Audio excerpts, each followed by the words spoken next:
संवाद भी संप्रेषण का एक सशक्त माध्यम है। वास्तव में व्यक्ति प्रायः उठने से लेकर रात को सोने तक के कई तरह के संवादों से गुजरता है। संवाद का एक ही रूप वार्तालाप भी है, जो सुबह उठते ही शुरू हो जाता है और रात तक चलता है रहता है। साहित्यिक कृतियों में संवाद को कथोपकथन रूप में भी अभिव्यक्त किया जाता है, लेकिन यहाँ जीवन के व्यापक मानवीय संप्रेषण में निहित संवाद की अवधारणा पर विचार किया जाएगा। मोटे तौर पर संवाद दो या दो से अधिक व्यक्तियों में किसी विशेष को लेकर किया जाने वाला वार्तालाप है, लेकिन इस वार्तालाप के कई रूप व्यवहार में प्रचलित है, जैसे दो देशों के बीच शिखर वार्ता संवाद, साहित्यिक या कला संस्कृति विषयक संवाद, साहित्यिक कृतियों में या फिल्म नाटक आदि से सीजन संवाद, ज्ञान विज्ञान के क्षेत्र में दो या दो से अधिक विद्वानों का संवाद, व्यक्तिगत स्तर के संवाद। संवादों की कई और किस्में भी निभाई जा सकती है, लेकिन इन वंचित किस्मों में महासंवाद के अनेक रूप मिल जाते हैं। दो देशों के बीच शिखर वक्ता संवादों या यह रूप अंतर्राष्ट्रीय महत्व रखता है। विश्व के दो या दो से अधिक देशों के बीच तनाव एवं संघर्ष हो तो ऐसे संवादों की जरूरत पड़ती है, और अंतर्राष्ट्रीय दबावों से संघर्ष देश ऐसे संवाद के लिए मजबूर होते हैं। 1971 के भारत-पाकिस्तान युद्ध के दौरान अंतर्राष्ट्रीय दबाव में जुल्फिकार अली खान भुट्टो, जो पाकिस्तान के तत्कालीन प्रधानमंत्री थे, और भारत की तत्कालीन प्रधानमंत्री श्रीमती इंदिरा गांधी के बीच शिमला में सीधा संवाद हुआ। इसके परिणामत दोनों देशों में 1972 का शिमला समझौता संपन्न हुआ। अंतर्राष्ट्रीय स्तर पर कैबिनेट में अरब इजराइल संवाद हुआ। द्वितीय विश्व युद्ध के समय स्टालिन, चर्चिल और आइजनहावर के बीच संवाद हुआ, जिससे दुनिया की दिशा ही बदल गई। विश्व में युद्ध या शांति की दिशा में निर्धारण ऐसे ही अंतर्राष्ट्रीय संवादों से होता है। साहित्यिक या कला संस्कृति विषयक संवाद ये अपने आप में विशिष्ट संवाद है। इसमें दो या दो से अधिक प्रतिभागी हिस्सा लेते हैं। इस प्रकार के संवाद में साहित्य या कला संस्कृति से संबंधित किसी विषय पर प्रतिभागी गंभीरता से संवाद करते हैं। टीवी चैनल पर दिन भर में कई ऐसे गंभीर और महत्वपूर्ण संवाद प्रसारित किए जाते हैं। साहित्यिक जगत में प्रेमचंद और जितेंद्र के बीच हुए संवाद प्रसिद्ध हैं। अनेक पत्रिकाओं में समय पर ऐसे संवाद प्रकाशित होते रहते हैं। रेडियो पर भी ऐसे संवाद प्रसारित होता है। इस संवाद का महत्व इस बात में है कि इसमें कतिपय अनुचित क्षतिकर बातें भी रोचक ढंग से कही जाती है, और श्रोता या पाठक निबंधनात्मक सुकृता से बचा रहता है। रोचकता वैसे भी संवाद की पहली शर्त ही है। साहित्यिक रचनाओं में फिल्म, नाटक आदि के संवाद का ये रूप सृजन है। ये जीवंत संवाद न होकर काल्पनिक संवाद है। रचनाकार ऐसे संवादों को स्थिति तथा विषय अनुकूल अपनी रचना में सृजन करते हैं। हिंदी में ही अनेक उपन्यासों, कहानियों, नाटकों आदि में और फिल्म तथा टेलीविजन के पर्दे पर इन साहित्यिक और कलात्मक संवादों का आनंद हम लेते हैं। ज्ञान विज्ञान के क्षेत्र में संवाद। ज्ञान विज्ञान के क्षेत्र में भी संवाद के बगैर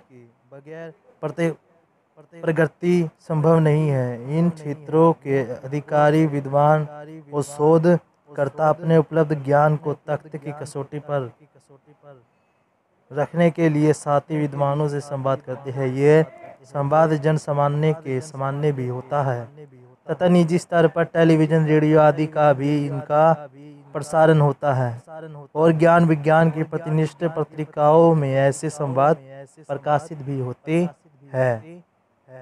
व्यक्तिगत स्तर के संवाद। व्यक्तिगत स्तर के संवाद के अनेक रूप हैं जो सुबह से रात तक चलते ही रहते हैं। इन व्यक्तिगत संवादों में पति पत्नी, प्रेमी प्रेमिका, पिता पुत्र पुत्री, मित्रों के बीच और कई बार विवाहित अवसर पर संबंधियों के साथ सामूहिक संवाद होते हैं। यही संवाद जीवन को गतिमान रखते हैं। इन संवादों के अभाव में जीवन नीरस और शुक्र हो जाता है। राजेंद्र यादव के एक उपन्यास में नवविवाहित दंपति 9-10 वर्ष तक एक दूसरे से बात तक नहीं करते और यह बात केवल औपनिवेशिक नहीं है। जीवन में ऐसे अनेक उदाहरण मिलते हैं जब किन्हीं कारणों से घनिष्ठ संबंधों में भी संवाद समाप्त हो जाता है। संबंधों में संवाद न रहना संबंधों के ठंडी मृत्यु की ओर जाने के समान है।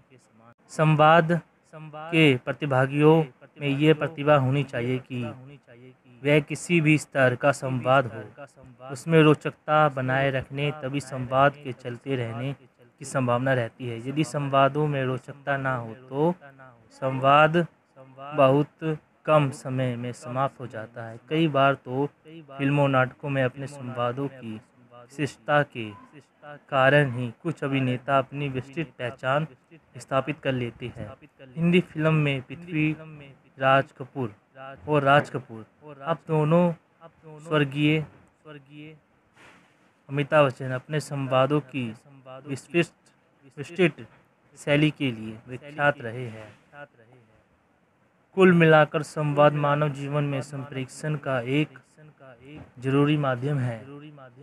सामाजिक आदान प्रदान। वास्तव में मानव संप्रेषण का अन्य प्राणियों के संप्रेषण से भेद ही इस बात में है कि मानव ने स्वयं को समाज बनाकर तथा फिर सभ्यताओं और संस्कृतियों के निर्माण के साथ रहना सीखा है। इसलिए मानव ने भाषा का भी निर्माण किया, जैसे बाद में लिपि के विकास के साथ लेखक के लिए प्रयोग करना भी संभव हुआ है। अब तो लेखक के माध्यम से मानव ने अपना सदियों से संचित ज्ञान भी सुरक्षित कर लिया है और उसमें लगातार बढ़ोतरी भी करता जा रहा है। मानव द्वारा अर्जित ज्ञान उसकी अपनी अल्पायु अधिकतर 100 वर्ष से कहीं अधिक दीर्घायु हो गया और मानव का मस्तव वास्तु में उसके द्वारा अर्जित ज्ञान के माध्यम से अस्तित्व में आया। यदि वेद व्यास महाभारत के रचयिता, विष्णु शर्मा पंचतंत्र के रचयिता तथा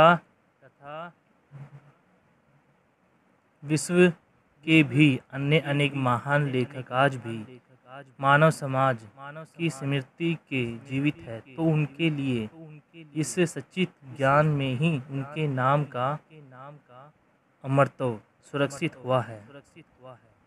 मानव के इस सच्चित ज्ञान की शुरुआत तो सामान्य सामाजिक आदान प्रदान से ही हुई है। आज भी मानव जीवन का अधिकांश इस सामान्य सामाजिक आदान प्रदान में ही बीतता है तथा इसी सामाजिक आदान प्रदान के माध्यम से ही मानव ज्ञान सच्चित एवं सुरक्षित होता चलता है। मानव जीवन में सामाजिक आदान प्रदान के अनेक रूप और स्तर है।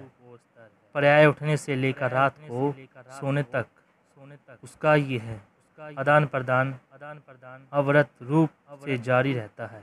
यह आदान प्रदान को कुछ वर्गों में रख कर भी देखा जा सकता है। ये है सामान्य शिष्टाचार का आदान प्रदान, सामाजिक संस्कृति रस्म त्योहारों का आदान प्रदान, उच्च ज्ञान साहित्य कला संस्कृति संबंधी आदान प्रदान, देश के विभिन्न क्षेत्रपातों के में आदान प्रदान, अंतर्राष्ट्रीय स्तर का आदान प्रदान, व्यावसायिक क्षेत्र का आदान प्रदान। इसके अतिरिक्त सामाजिक आदान प्रदान के अन्य अनेक क्षेत्र भी हो सकते हैं। सामान्य शिष्टाचार का आदान प्रदान, मानव जीवन का आरंभिक आदान प्रदान सामान्य शिष्टाचार से हुआ। मानव जीवन का आरंभिक आदान प्रदान सामान्य शिष्टाचार से जुड़ा है। यद्यपि इसे शिष्टाचार की अवधारणा तथा व्यवहार का प्रचलन समाज के विकास के कुछ ऊंचे स्तर पर जाकर ही संभव हुआ है और इसके लिए विस्तृत समाज का अस्तित्व जरूरी माना गया है। लेकिन आज इस शिष्टाचार को सभा या स्पष्ट समाज के सामाजिक आदान प्रदान का जरूरी अंग माना जाता है। इस सामान्य शिष्टाचार का आरंभ पर्याय उठते ही शुरू हो जाता है। जब पर्याय उठते ही बहुत से घरों में परिवार के सभी सदस्य एक दूसरे का अभिवादन शुभ भात या प्रमाण या गुड मॉर्निंग से कहते हैं। इस शुभ प्रभात कहने के अनेक रूप हैं। कई भारतीय घरों में छोटे द्वारा बड़ों को प्रणाम करने से इसे संपन्न किया जाता है, तो कई घरों में अपनी अपनी भाषा में सुप्रभात कहकर इसे समाप्त किया जाता है, संपन्न किया जाता है। कई परिवारों में भी अपने नन्हे मुन्नों और चूम कर ही प्रभात को शुभ मानती है, तो कई परिवारों में एक दूसरे को नहे स्नेह की दृष्टि से देखकर ही सुप्रभात का आदान प्रदान पूर्ण हो जाता है। शुभ प्रभात का ही दूसरा रूप रात को सोते समय शुभ रात्रि की अवधारणा के रूप में विकसित हुआ है, जो लगभग सुप्रभात की तरह ही संपन्न होता है। हालांकि दुनिया के अनेक समाजों में इस प्रकार के सामाजिक आदान प्रदान नहीं भी होता है, लेकिन इसके समाजों में ऐसा आदान प्रदान होता है। शिष्टाचार संबंधित आदान प्रदान दिन भर चलता रहता है। बच्चे स्कूलों में अध्यापकों और सहपाठियों के साथ काम करने वाले अपने दफ्तरों काम की जगह पर अपने उच्च सीन अधिकारियों तथा सहयोगियों के साथ यह शिष्टाचार कभी नमस्कार, कभी संत श्री अकाल जी, कभी अन्य संस्कृति के रूप में निभाते हैं। शिष्टाचार संबंधी आदान प्रदान घर में या दफ्तर में किसी संबंधी या मेहमान के आने पर भी निभाया जाता है और दुनिया की हर भाषा में इसके लिए अभिवादन संकेत बनाए हुए हैं। शिष्टाचार का ये रूप विद्यार्थियों, कर्मचारियों, पाठियों, अध्यापकों या किसी भी अन्य सामाजिक समूह की औपचारिक बैठकों के समय भी निभाया जाता है। कई वजह चिन्ह से वहीं सलाम से सेना में तो अनेक अवसरों पर झगड़े के प्रति या परेड के समय कई तरह के अभिवादन चिन्ह प्रचलित है। ये सब सामाजिक आदान प्रदान के व्यापक रूप का अंग है। शिष्टाचार संबंधी आदान प्रदान में किसी खुशी या गमी के अवसर पर परे तार देना, पत्र भेजना, शुभ कामनाएं भेजना, घर जाकर बधाई देना या अफसोस प्रकट करना आदि शामिल है। तार घरों में करीब 50 ऐसे संदेश संक्षेप में प्रस्तुत किए गए हैं जो सामान्य शिष्टाचार का अंग बन गए हैं। जन्मदिन या किसी उपलब्धि पर बधाई आदि भी इसी शिष्टाचार में शामिल है। तार घरों में हिंदी में भी ये संदेश मिलते हैं। शिष्टाचार संबंधी सामाजिक आदान प्रदान की यह विशेषता यह है कि इनमें अनौपचारिकता अधिक होती है और यह आदान प्रदान के लिए कुछ विशेष शब्द या वाक्य रूढ़ हो जाते हैं जिन्हें प्रायः सभी लोग दोहरारा भर देते हैं।